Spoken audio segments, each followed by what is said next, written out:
A research team whose members are affiliated with several institutions in the US and one in Australia reports evidence that there is more magma beneath the Yellowstone caldera than previously thought.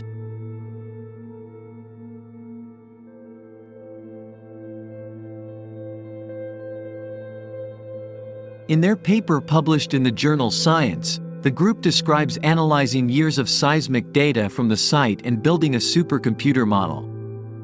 Carrie Cooper of the University of California, Davis has published a perspective article about the work the team is doing in this new effort and also outlines the tools geologists use to predict when volcanoes will erupt.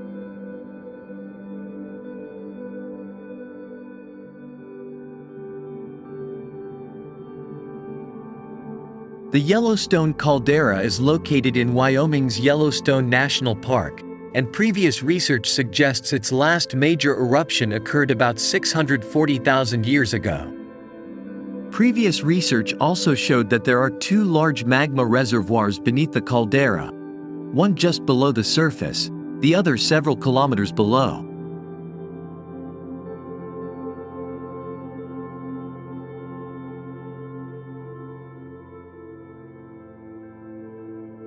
The ratio of melted rock to crystals in the upper reservoir is a reliable indicator of how close the volcano is to eruption. Previous estimates suggest the rock-to-crystal ratio in the upper reservoir is about 9%, indicating that the volcano is far from the point of eruption. However, in this new effort, researchers have taken a closer look at the ratio and found that it is much higher than previously thought.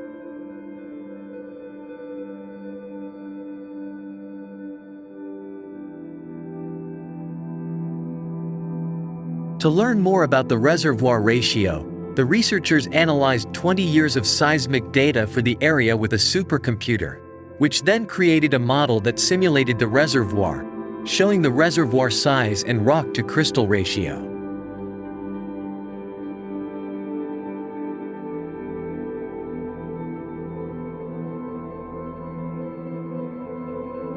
They found that the ratio of rock to crystal was much higher than previously thought. They found that the ratio was 16% to 20%. They also found that the reservoir is about twice as large as previously estimated, namely about 1,600 cubic kilometers. They note that their findings do not indicate that an eruption is imminent. The ratio is still well below the threshold believed to be needed to trigger an explosion.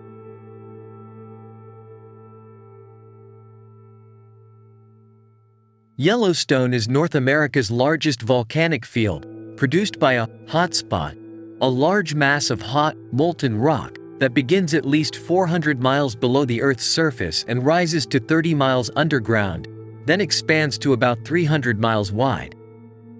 There, magma or molten rock sometimes breaks off from the top of the plume and rises further, resupplying the magma chamber beneath Yellowstone's caldera.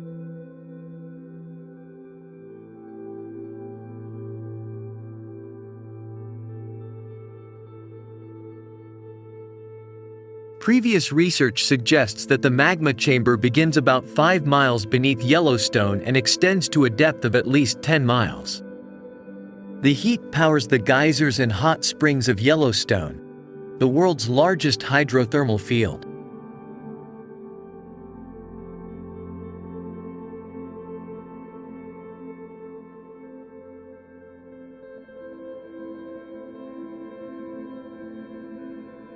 As the Earth's crust moved southwest over the Yellowstone hotspot over the past 16.5 million years, it produced more than 140 powerful explosions known as caldera eruptions, the largest but rarest volcanic eruptions ever known. Ancient caldera remains reveal that the eruption began on the Oregon-Idaho-Nevada border about 16.5 million years ago, then moved progressively northeast across what is now the Snake River Plain.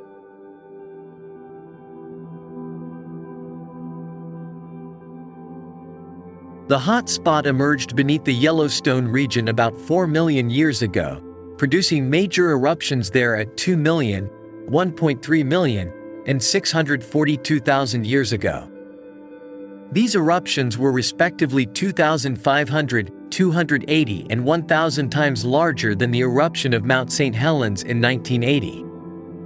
The eruption covered half of the continental United States with inches to feet of volcanic ash. The latest giant eruption created the oval-shaped Yellowstone caldera measuring 40 miles by 25 miles.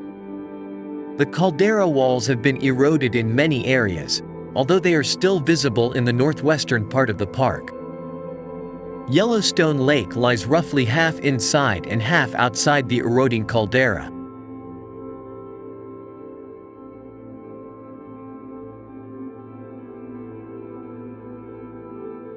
Many smaller volcanic eruptions have occurred in Yellowstone between and since the three major explosions, the last of which occurred 70,000 years ago.